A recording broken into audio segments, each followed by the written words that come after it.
Birds of prey are the hunters of the sky, powerfully equipped carnivores whose roots reach back to the age of the dinosaurs. Most, like eagles and falcons, hunt during the day. But the owl can detect its prey at night, with a body designed to home in on a kill, even in complete darkness.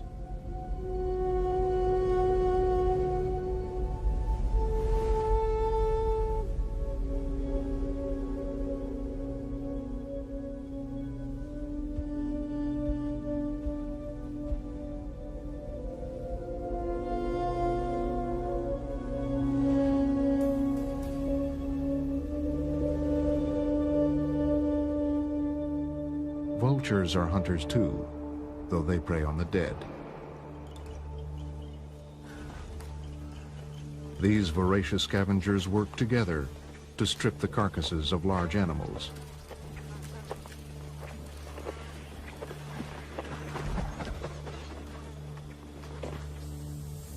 For all their variety, birds of prey are savage and graceful, nature's monarchs of the air.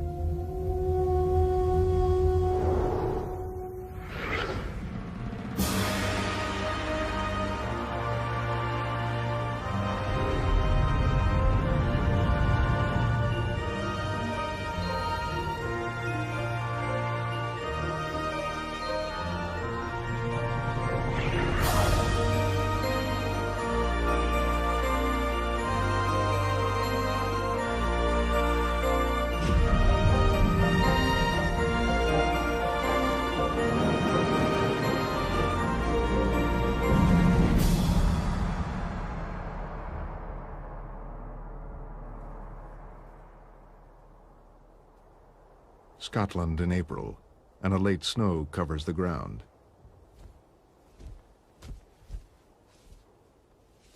A male golden eagle is hunting for food. Like other birds of prey, all the parts of his anatomy combine to create a highly efficient predator. Strong talons for grasping prey, a muscular chest, and powerful wings which help him lift it, and a sharp beak for tearing it open. These are the defining features of birds known as raptors.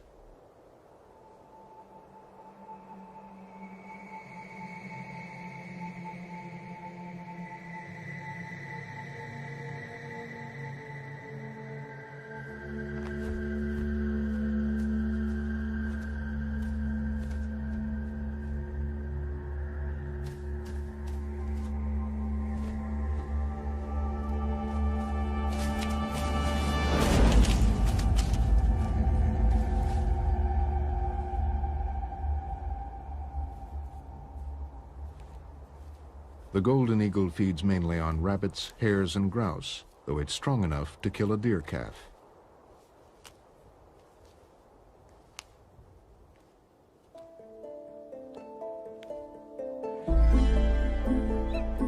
Golden eagles are among the largest birds of prey. They can measure 3 feet from beak to tail, with a wingspan of 7 feet. As in most birds of prey, the female is larger than the male.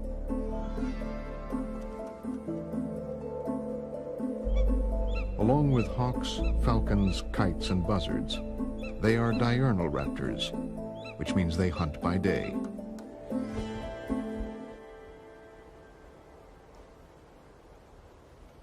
High up on the sides of a Scottish cliff, golden eagles nest in an eyrie. The female is feeding her young.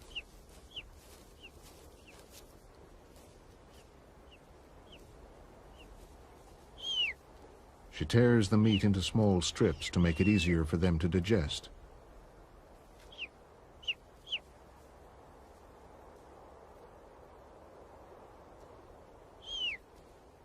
However, the mother is unable to leave the nest to hunt. The thin down on newborn chicks provides little insulation, and they are vulnerable to the cold, so the mother must keep them warm by brooding.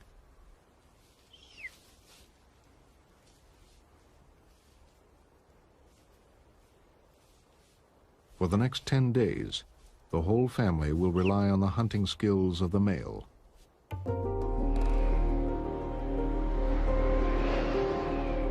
Birds of prey need patience, stealth, and above all, keen senses. Eagles rely on their sight.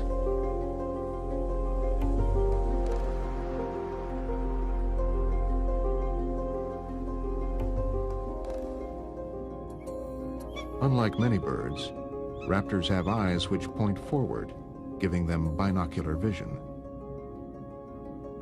By using both eyes to view the same object, they can see depth and are able to judge distances with great accuracy. They also have a third eyelid called a nictitating membrane, which protects their eyes, particularly when they attack.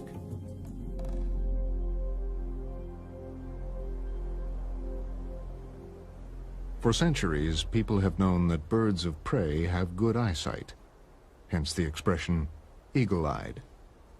But until 20 years ago, no one had tested their vision scientifically.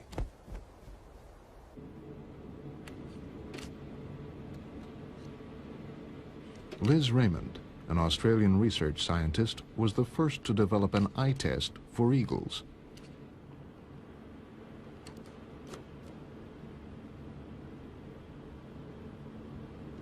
The biggest difficulty with testing any animal's vision is that you can't talk to them directly, so it all has to be done by indirect means. Liz solved this problem with a simple but ingenious experiment. In the first stage, she trained an eagle to distinguish between images projected onto two screens. They have two choices. One is the black and white line of equal widths, and the other one is a projection of a homogeneous grey field. And what you ask the eagle to do after a lot of training is to fly to the black and white lines, and if the bird does that, then he would receive a food reward. Liz then made the black and white lines progressively thinner.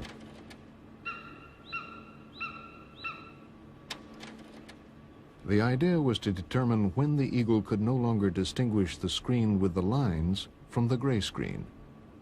At this point, the eagle wouldn't know which screen to fly to. When he starts making the mistakes, or he's got 50% right and 50% wrong, then you can say that that's the actual limit of his resolving power. Liz was then able to compare the eagle's eyesight with that of humans. The results were quite surprising. If you hold your finger out, your thumbnail out about that distance, and if across your thumbnail you draw 60 black lines of equal widths and interdispersed with white lines of the same width, that's about the amount of detail that humans can resolve. But the eagle could see up to about 132 black lines, about 2.5 times as well as humans can see. One of the reasons for their powerful vision is their large eyes. If our eyes were in the same ratio to our body size, they'd be as big as oranges. A big eye allows a larger image to be projected onto the retina at the back of the eye. This image is decoded for color and detail by light-sensitive receptors called cones. An eagle's retina has 600,000 cones per square millimeter, 4 times as many as in humans. But eagles' eyes are practically fixed in their sockets and can only be turned a few degrees. To compensate for this, the eagle's neck is incredibly flexible and can twist all the way around. Not all birds of prey have such powerful eyesight. Smaller raptors, like the kestrel, have smaller eyes, and their visual acuity is little better than ours. Despite this, kestrels can see things we can't. This is because they have specialized cones that can detect ultraviolet light. These help them find their favorite food, voles. Voles feed during the day. Hidden in the grass, they are difficult to see. But they have one weakness, their bladder. They leave a trail of urine wherever they go. Urine reflects ultraviolet light. And to a kestrel searching for food, these trails are perfectly visible from the air.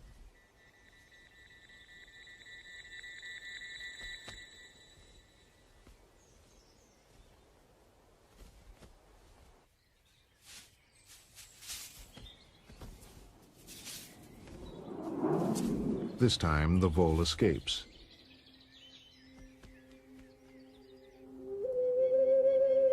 As the light fades at the end of the day, diurnal raptors like the golden eagle give up the hunt.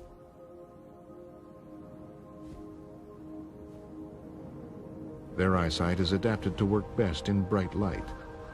In low light, their vision is worse than ours, and they are unable to see their prey.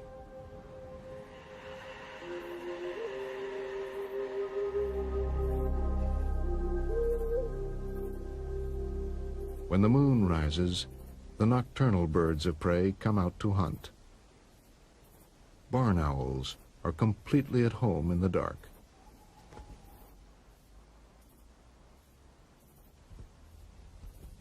They have all the features of the diurnal birds of prey, from their sharp talons to their strong beaks, but their eyes are different. In low-light conditions, they are 100 times more sensitive than ours. Still, there are times when even a barn owl's eyes are not sensitive enough for hunting.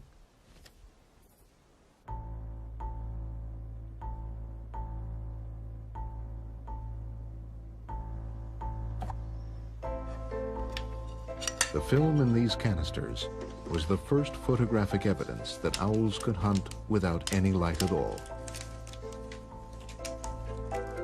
In 1957, Roger Payne of Cornell University carried out an unusual experiment.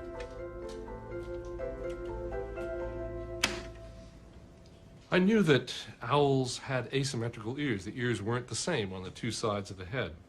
And that was curious. It meant ears were important to owls. I had to be doing something with them. So I put an owl on a perch in a darkened room, and I then released a mouse into leaves on the floor of the room. And the mouse, as it moved around, made noise, banging into the leaves and crushing them. And suddenly, in the darkness, the owl struck, and I turned on the lights, and it was holding the mouse. I just couldn't believe it. And later on, I got hold of an infrared viewing device, which makes it possible to look in infrared, which the owl can't see and we can't see. And then I could watch what was going on, and it was just fascinating. Throughout the winter in a small shed on the campus, he used infrared light to watch barn owls hunt.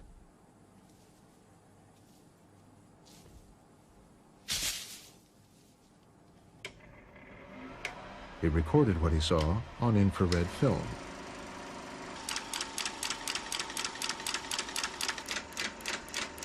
What we got to remember is that throughout this whole time, the owl can't see a thing. There's enough infrared to expose the film, but the owl can't see in infrared. But here he goes. He's flying along. He brings his feet into a pattern right there, which is exactly lined up with the mouse's body. He then closes his eyes because he knows he's about to hit something. He lands, and he's missed. The mouse is sitting right next to him, not 2 inches from his foot, but he can't see it. So he folds his wings. Ooh, and then he looks at the mouse because the mouse has just made a sound.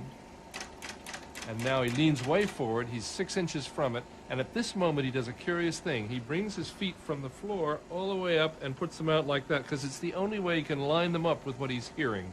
Here he goes. Wham, he nails it right there.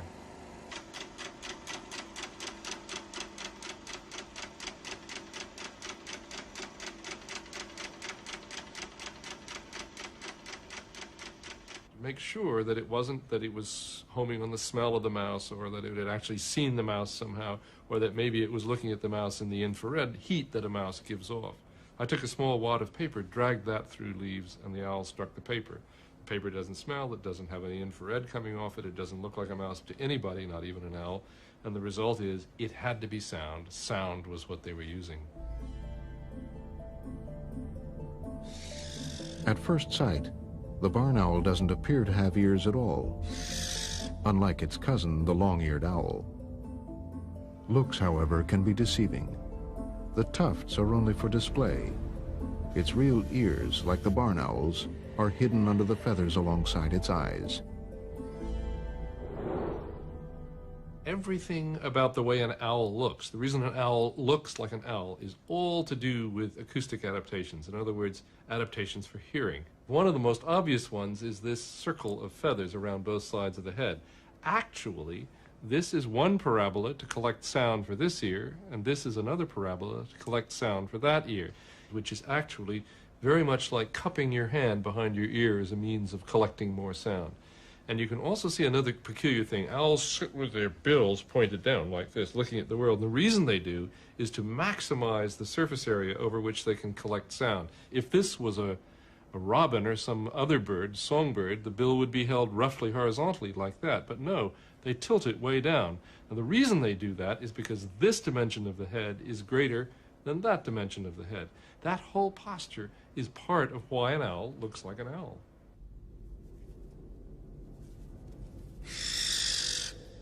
The barn owl locates the direction of a sound in two ways. When the mouse makes a noise, the sound reaches one ear a fraction of a second before it arrives at the other. This minute time difference enables the owl to work out the left-right direction of the mouse. When the mouse is directly in front of the owl, the sound arrives at both ears at exactly the same time. Now it has to calculate if the mouse is above or below. If you cut just that collection of feathers in the very center here that help the air flow by smoothly, then you get what we've done here to this owl, which is a stuffed owl that's had just those feathers removed, nothing else. So right here you can see that there are two flaps of skin, and those flaps are directly in front of the ear opening. The ear opening is back here. But they're asymmetrically placed. One is higher than the other one. This one is actually lower than that one. These asymmetric flaps gather the sound from the mouse in different ways. The noise of rustling leaves comes from below the owl. The sound passes under the high flap, which is on the left side of the owl's head, and is reflected by the ruff into the ear.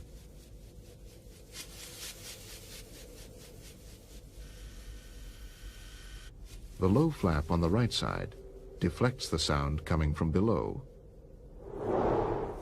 When the sound is louder in the left than the right ear, the owl knows it's coming from below. By combining the up-down with the left-right information, it pinpoints the mouse with great precision.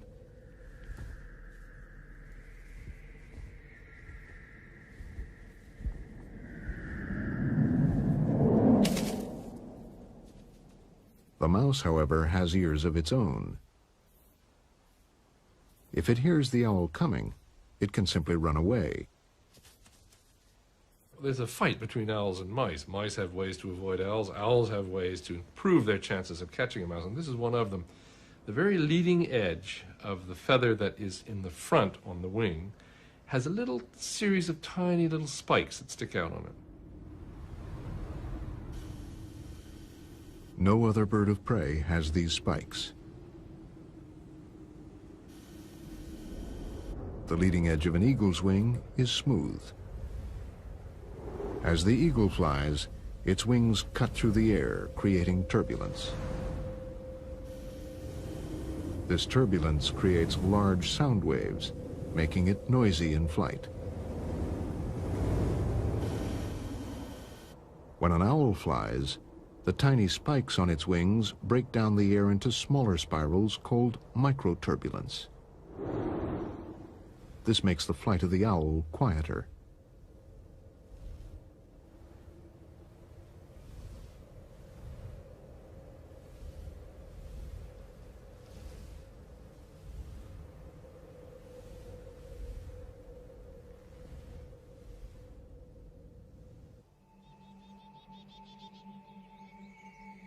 Sharp hearing also helps an owl hunting in daylight.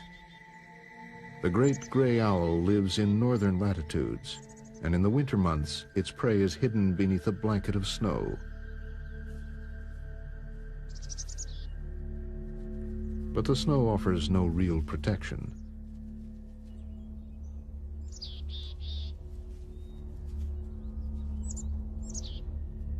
Even through this covering, the owl can detect the sound of a mouse eating.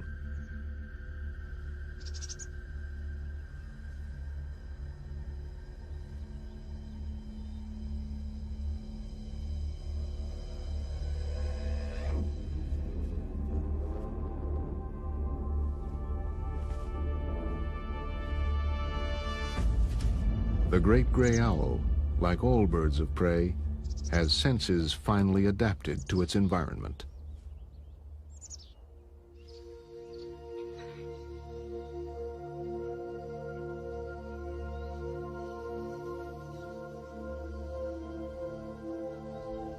Turkey vultures ranging over the rainforests of South America can't see their food either.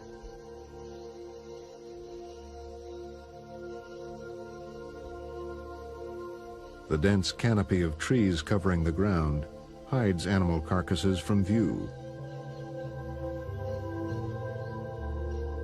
So how these scavengers were able to locate food remained a mystery until the late 1930s.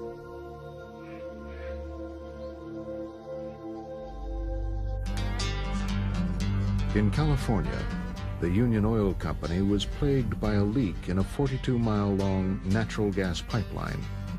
The leak proved impossible to find in difficult terrain. But company engineers had noticed that vultures often gathered while they were repairing holes in other pipelines.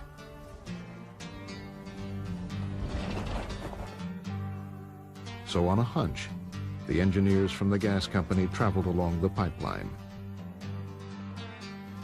Eventually, they saw turkey vultures circling in the distance. When they reached the spot, they started digging.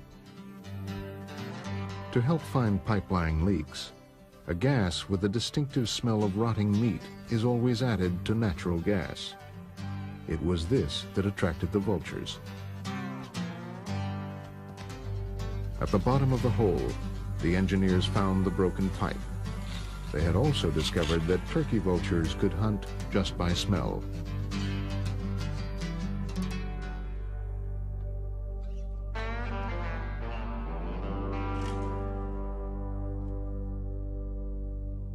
Turkey vultures have nostrils so large, you can see right through them.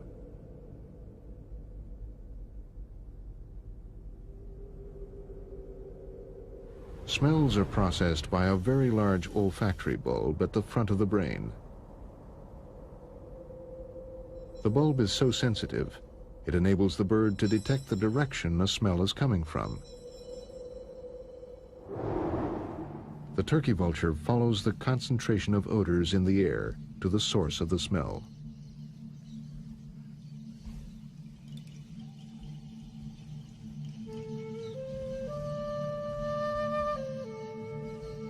This acute sense provides a service to other vultures.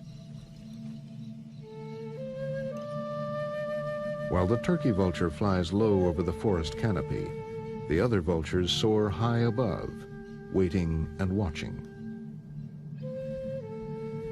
These birds have a less developed sense of smell and rely on the turkey vulture to guide them to the food.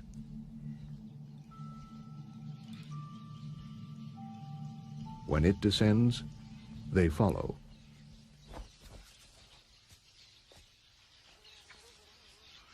Although first to the prey, the turkey vulture isn't strong enough to rip through the skin of this large rodent. It is soon joined by black vultures, which are also unable to pierce the hide.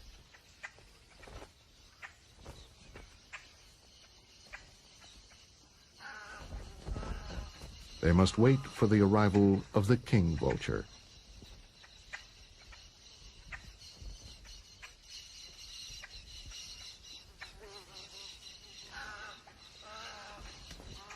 Like the black vultures, the king vulture has a weaker sense of smell but it does have a strong, sharp beak.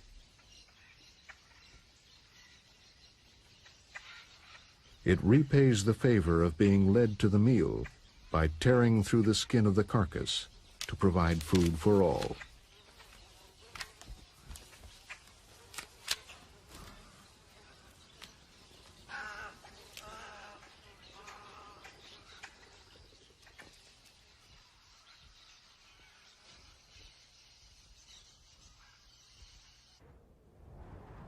Back in Scotland, it is May. The newborn golden eagle chicks are now 7 weeks old.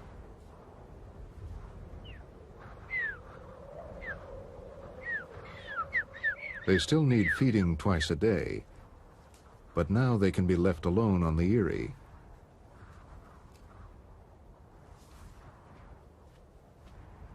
They've now acquired a thick layer of downy feathers and no longer depend on their mother for warmth. The feathers to come, however, will take them much further. A typical bird of prey has over 7,000 feathers, each with its own role.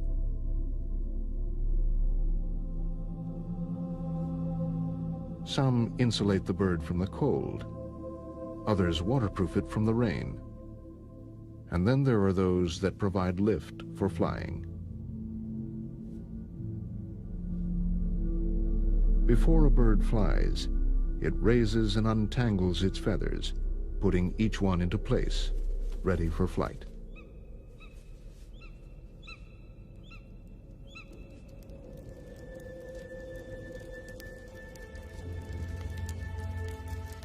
Flight is a bird's ultimate evolutionary achievement. The evolution of birds is still the subject of fierce scientific debate. The earliest ancestors of birds probably emerged 200 million years ago as reptiles. Some that climbed trees grew elongated scales to form primitive wings. These allowed them to glide from the treetops. 50 million years later, Archaeopteryx appeared. It still had teeth and solid bones, just like a reptile. But what made this animal so different was that it had feathers. Like scales, feathers are made from keratin, but they are light and flexible.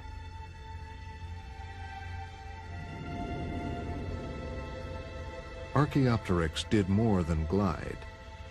It could fly. Flight improved over the next 75 million years, as every possible ounce was trimmed from what were now the birds. To save weight, they even lost their teeth. Bones became hollow, strengthened with a honeycomb of trusses.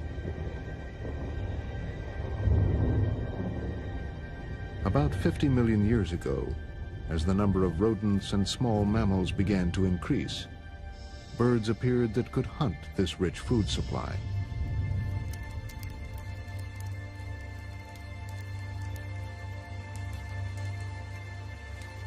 The modern bird of prey was born.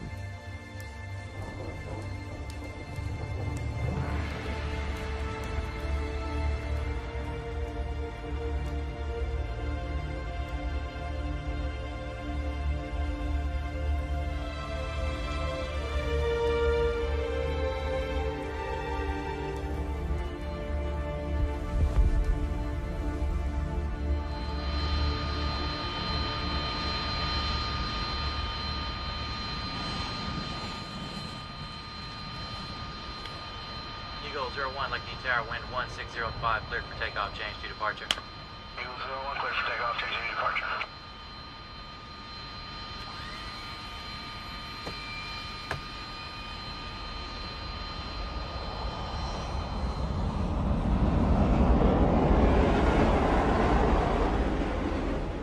Air bases throughout the world have a problem.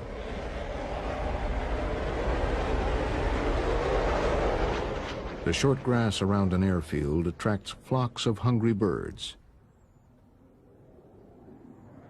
Just one bird flying into the engine of a jet can cause it to crash. The most dangerous time is when planes are coming in to land. War Dog 3-1, clear land runway 24, wheels down. And War Dog 3-1, expect possible go-around short final. We have a small flock of birds crossing the runway left to right. Approach in. Bird control 1, Lake and East ground. Lake and East ground, go ahead, please. The U.S. 48th Fighter Wing, based in England, keeps peregrines and other falcons on standby. Bird control 1, we need you to proceed out to runway 24 at the approach end. We have a small flock of birds sitting on the runway approach end.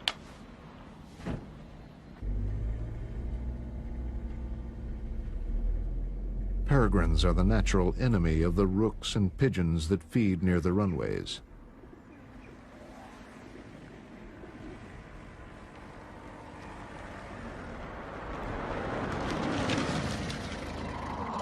A tape recording of a distressed bird is often not enough to scare the flock.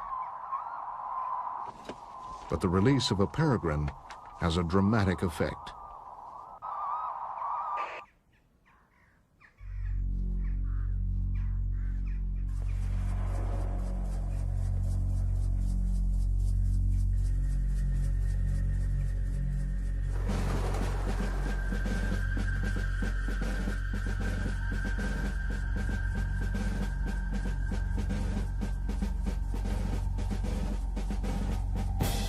First, it climbs to gain altitude. Then it launches its attack with a steep dive called a stoop.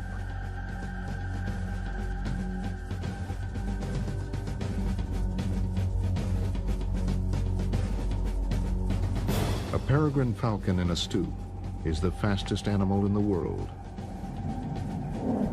A team in Germany has measured its speed at 217 miles per hour.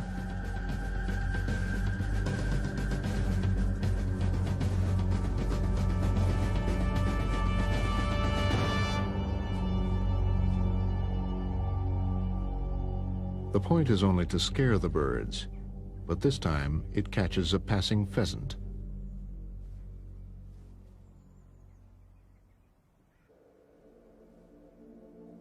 A peregrine's strong wings are designed for maneuverability, but it depends on speed to catch its prey in the air. The wings power the bird forward at over 4 beats a second.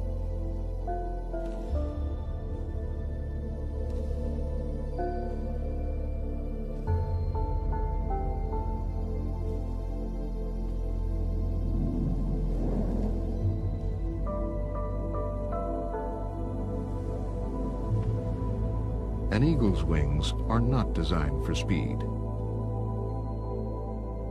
Their shape and 7-foot span enable them to soar over vast areas in search of prey on the ground.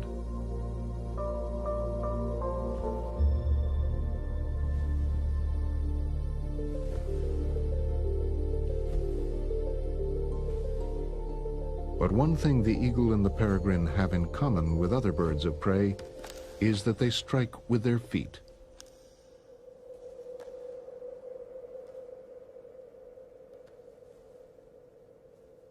Each foot is armed with 4 talons, which pierce skin like daggers.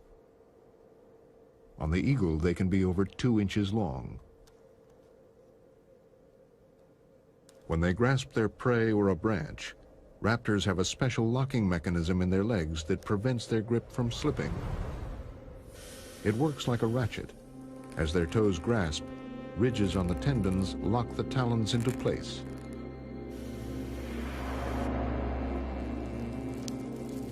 When it wants to let go, the bird pulls the outer sheath away from the tendon, and the grip is released.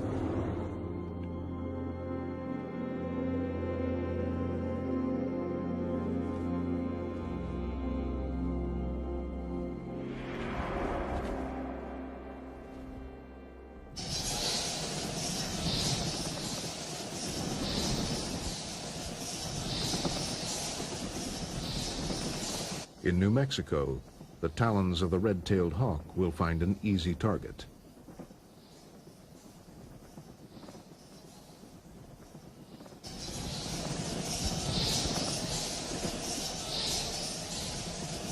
As the sun goes down, Mexican free-tailed bats stream out of their cave to start a night of feeding.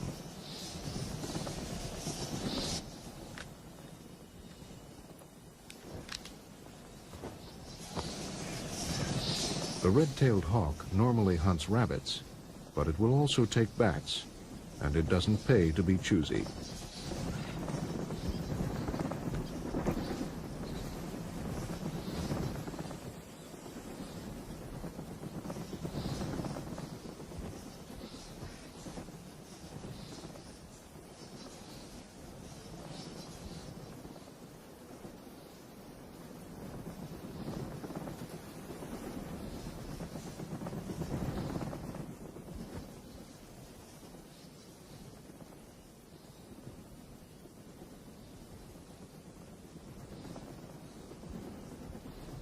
Raptors eating their prey have the skills of an experienced butcher. A hungry eagle can strip the bones of a rabbit in 15 minutes. Birds of prey are fast eaters. On the ground, the peregrine is vulnerable to predators, so it needs to eat quickly.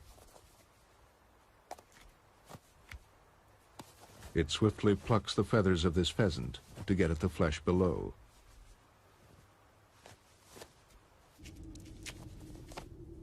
Each species has a beak that is specialized and finely adapted to the prey it feeds on.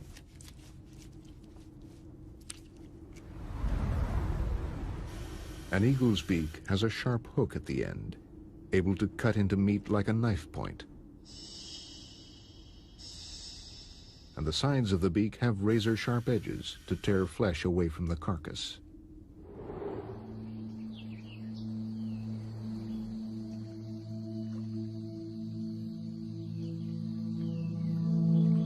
In the Florida Everglades, one species of kite has a beak adapted to only one food source.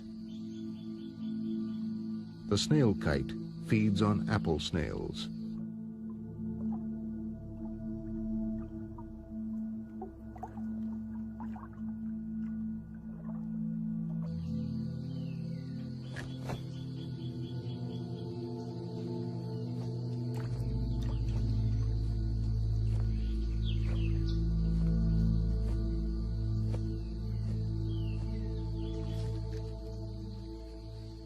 Its thin, curved beak is so well designed to prise a small snail out of its shell that the snail kite doesn't eat anything else.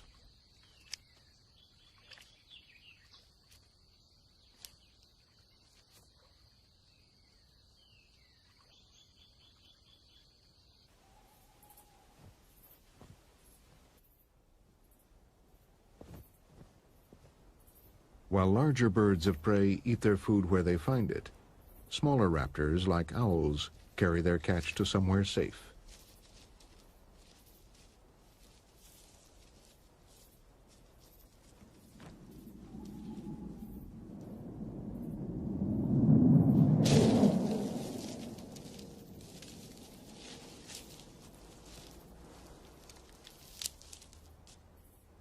A raptor's digestive system, with its specialized gastric juices, is designed to deal with its exclusive diet of meat.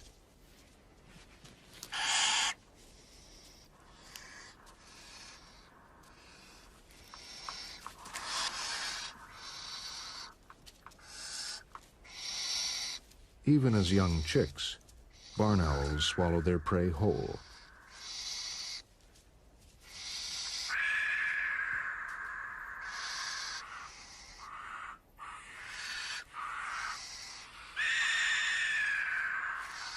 Then the owls use an internal organ to separate the meat from the bones and fur.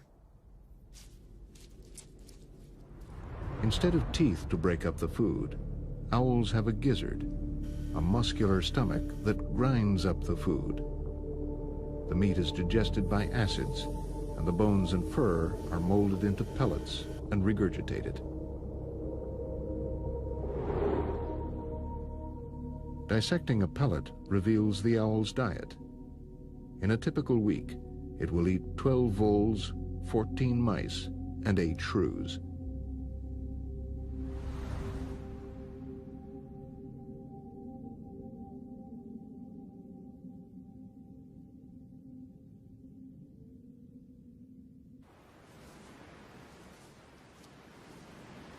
In Scotland, it is now 11 weeks since the young eagles hatched. This down feather is all that's left of the bird's juvenile coat. Their black and white flight feathers have grown, and the birds are just mature enough to fly. The parents are starting to leave the young birds to fend for themselves. If they don't fly soon, they'll starve.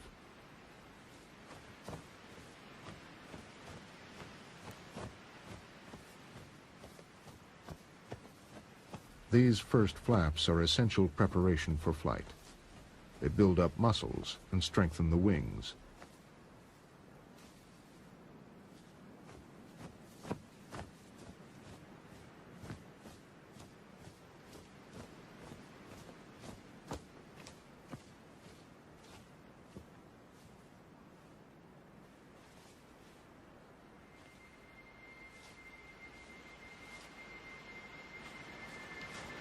The eldest chick finally gets up the courage to take to the air.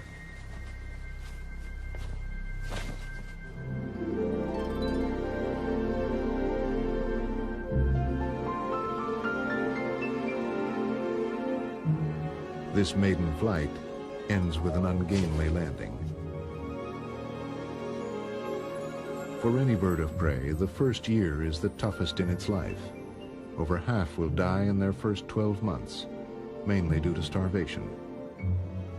To survive, these birds will now need to find sites where they can hunt and breed.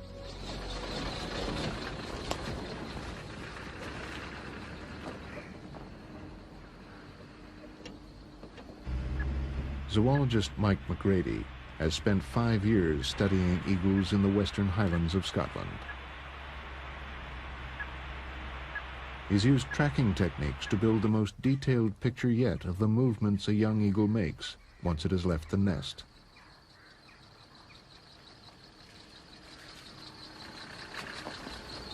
For the first few months after it leaves the nest, it is resident on its natal territory. But in usually November through January, they move on and start to wander quite widely. These wanderings can be over hundreds of kilometers, and they don't seem to have any direction. To follow these wanderings, Mike fits the eagles with radio transmitters. But he has to catch one first.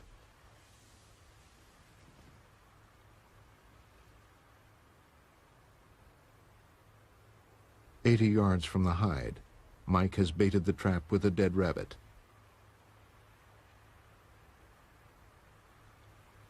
Trapping requires endless patience.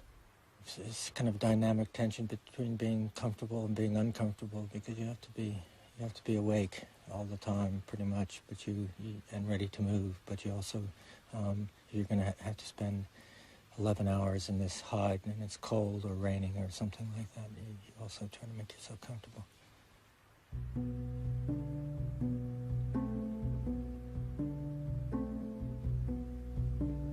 This is the 6th day of watching and waiting.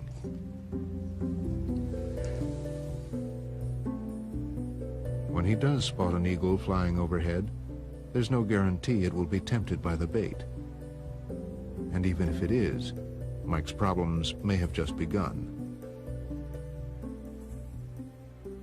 We then have to wait until the eagle is exactly in the right position, because one is always concerned that the eagle will be injured by our trapping methods. But once the eagle is in position, we just fire the trap by radio control. Unfortunately, sometimes the eagles spend half an hour in the wrong position, but in the trap, and we never catch them.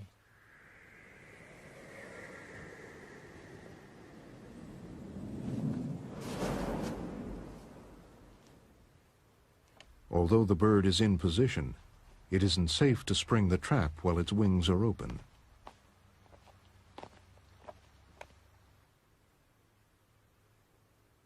Finally, it folds its wings.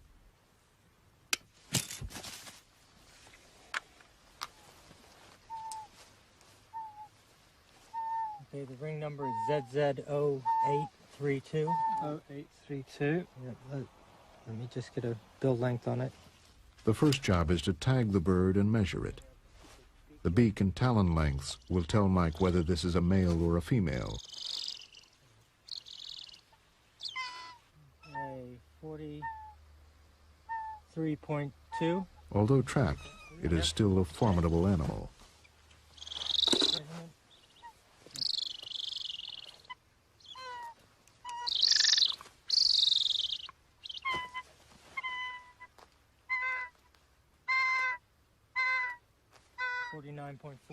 This bird has a short beak and talons, and so Mike knows it's a male. All right, we're ready to put the tag on.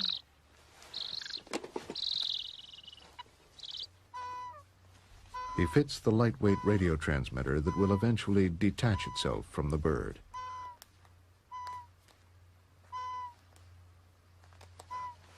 This is a tail-mounted transmitter, so its life expectancy is really dependent upon where the tails, how long that tail feather is going to stay in. I've tried to choose a feather that's relatively new, because eagles don't molt through all their feathers in one particular year.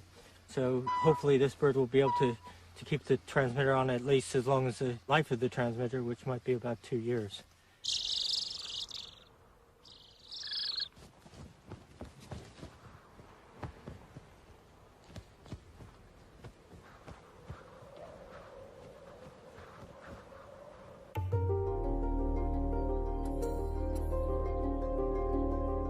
There are about 450 breeding pairs of eagles in Scotland.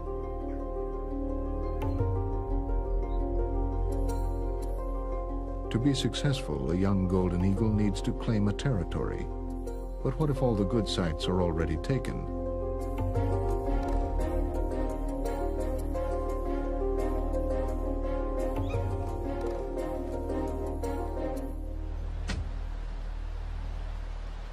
Today, Mike's picked up the signal of a young male eagle and followed it to its source.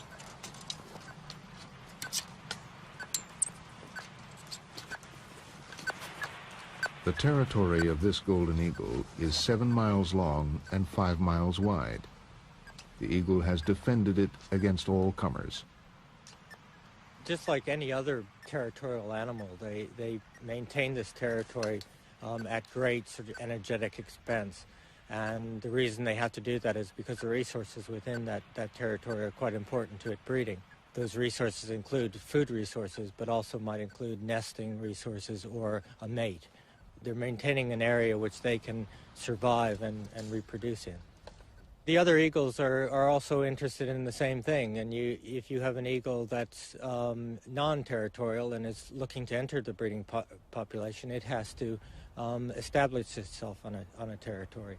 And at least from our work, some of these eagles seem to be aggressive about that territory establishment.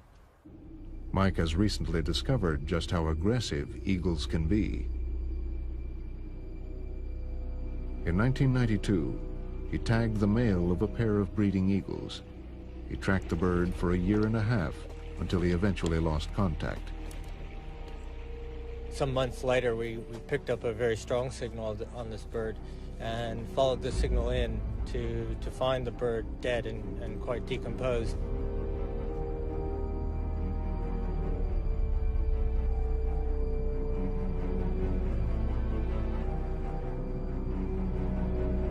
What he discovered next came as a complete surprise. Once we cleaned up the skull and the whole skeleton, we sort of realized what had caused this bird to die. It had obviously received a wound from probably another eagle. Must be another eagle. I can't imagine anything else inflicting a wound like that on an adult golden eagle. This eagle was killed for its territory. How often this occurs, no one knows. But a young male eagle has now taken over the territory. Chances are, this was the killer. The new young male will mate with a resident female. He will learn from her where the best hunting sites are and benefit from her experience. When she dies, he will stay in the territory and acquire a new mate. In this way, territories have been handed down in an unbroken lineage, stretching back centuries. All birds of prey share an evolutionary legacy. Whether they're hunting or scavenging, flying or gliding, they are the ultimate aerial predators.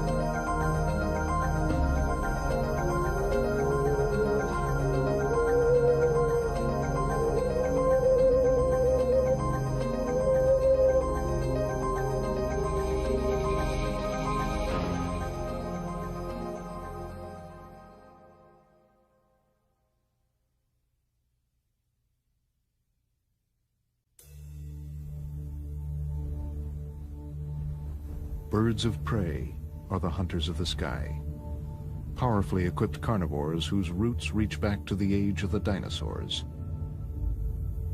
Most, like eagles and falcons, hunt during the day. But the owl can detect its prey at night, with a body designed to home in on a kill, even in complete darkness.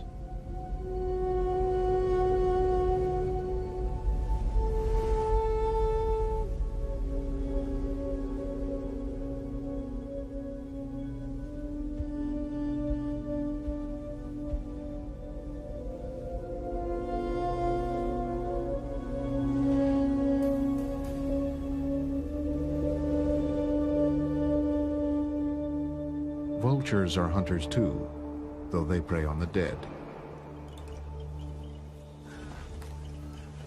These voracious scavengers work together to strip the carcasses of large animals.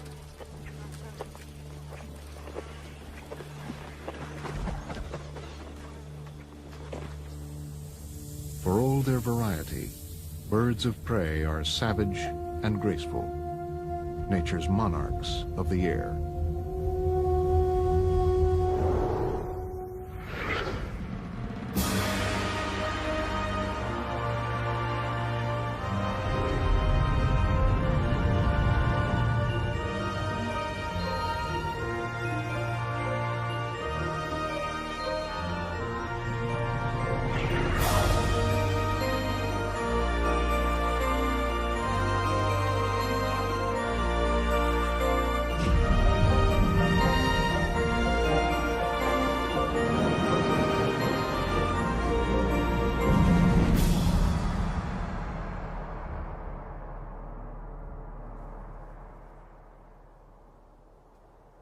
Scotland in April, and a late snow covers the ground.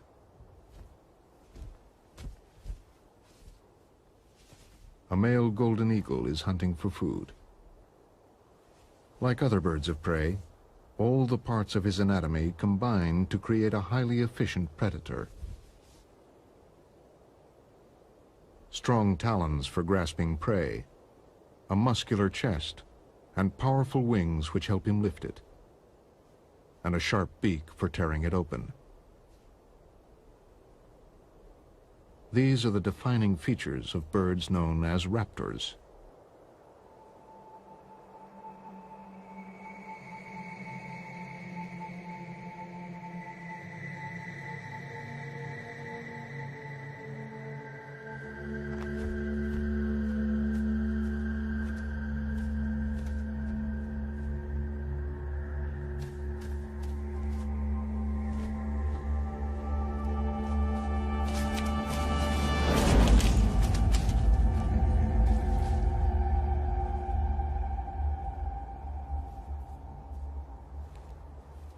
The golden eagle feeds mainly on rabbits, hares, and grouse, though it's strong enough to kill a deer calf.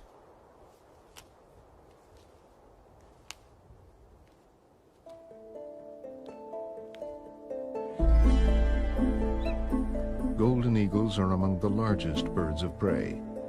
They can measure 3 feet from beak to tail, with a wingspan of 7 feet. As in most birds of prey, the female is larger than the male.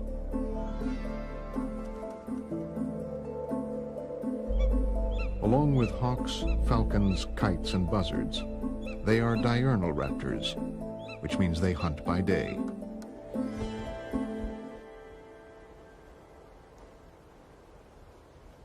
High up on the sides of a Scottish cliff, golden eagles nest in an eyrie. The female is feeding her young.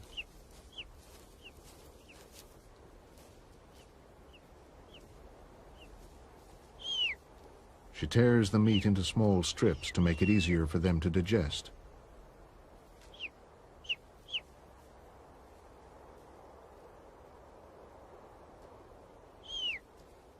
However, the mother is unable to leave the nest to hunt. The thin down on newborn chicks provides little insulation, and they are vulnerable to the cold, so the mother must keep them warm by brooding.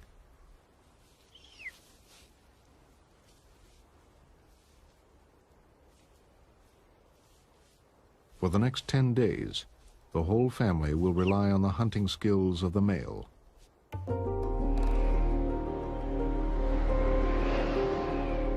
Birds of prey need patience, stealth, and above all, keen senses. Eagles rely on their sight.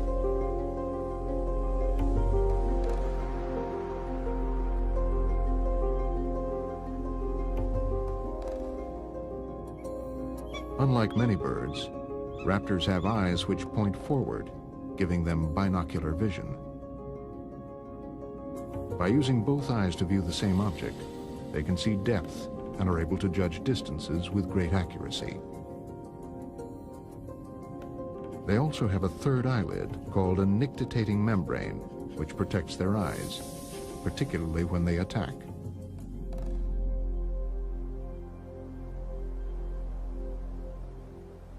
For centuries, people have known that birds of prey have good eyesight, hence the expression eagle-eyed. But until 20 years ago, no one had tested their vision scientifically.